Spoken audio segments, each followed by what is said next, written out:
128 113 106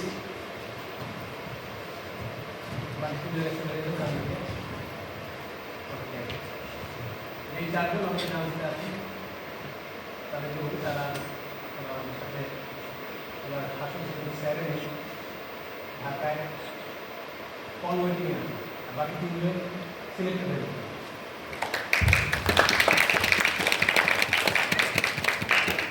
যারা সিলেক্ট হচ্ছে তারা কিন্তু একদমই ক্লোজ মার্ক 0.51 তারপরে ফার্স্ট ওয়েটিং লিস্ট। তো যে কোনো সময় কল পাবে মাস আসলেই করবে মাস আসে। তো ওরা যেরকম প্রিপারেশন নিল তাদের থেকে বেশি প্রিপারেশন হবে তাকে ওয়েটিং আসলে বাদে তাকে আগে কিন্তু কল আসবে আপনি যাদের ওখানে ওখান থেকে আপনি আসবেন ওখান থেকে ভিডিও যদি আসতে না হয় সেই প্ল্যানটা সেই প্রিপারেশনটা সেই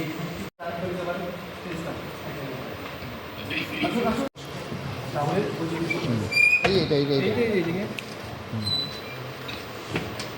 হোল্ড থেকে দাঁড়াও পাচ্ছি হোল্ড ইয়েস का रूल दाঁড়াও ওকে ডান ভাইয়া এই ইয়াস কাট পাও ওই উনি আসেন আপনার পিছনে একটু তাকান এই দিয়ে আসলে ভাইয়ার ওষুধ হ্যাঁ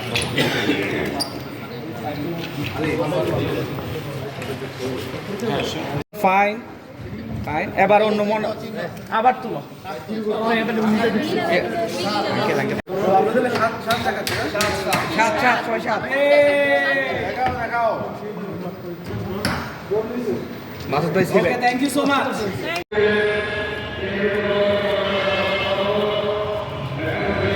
যে অনুভূতি বলতে কি প্রত্যন্ত গ্রাম থেকে উঠে আসা হয়েছে যার কারণ আসলে ওইরকম কোনো প্ল্যাটফর্ম এখন পর্যন্ত পাওয়া যায়নি।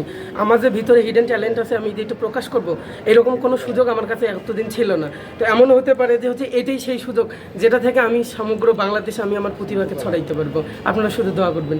আমি যেহেতু রংপুর থেকে নির্বাচিত হয়েছি এবং রংপুরকে প্রেজেন্ট করার আমার চিন্তাভাবনা প্রথম প্রায়োরিটি থাকবে যেটা হচ্ছে আমি আমার আঞ্চলিক যে ভাষাটা আছে এইটাকে সর্বপ্রথম অ্যাপ্লাই করব এবং আমি আমার পরবর্তী যেটা মনে হবে বা আমার কাছে যেটা মনে হবে যে এইটা করা দরকার আমার অবস্থান থেকে আমি আমার জায়গা থেকে সেটা চেষ্টা করবো ইনশাআল্লাহ। হাসর জন্য এটাই বলবো যে আমাকে সিলেক্ট করার কারণে আমার মতো এরকম হাজারো মানুষের যাদের হচ্ছে স্বপ্ন পূরণ হতে যাচ্ছে বা হবে আগামীতে হবে ওদের ভবিষ্যতে হয়ে আসছে এই সেই জায়গা থেকে হাসকে একদম অন্তরের অন্তঃস্থল থেকে ভালোবাসা।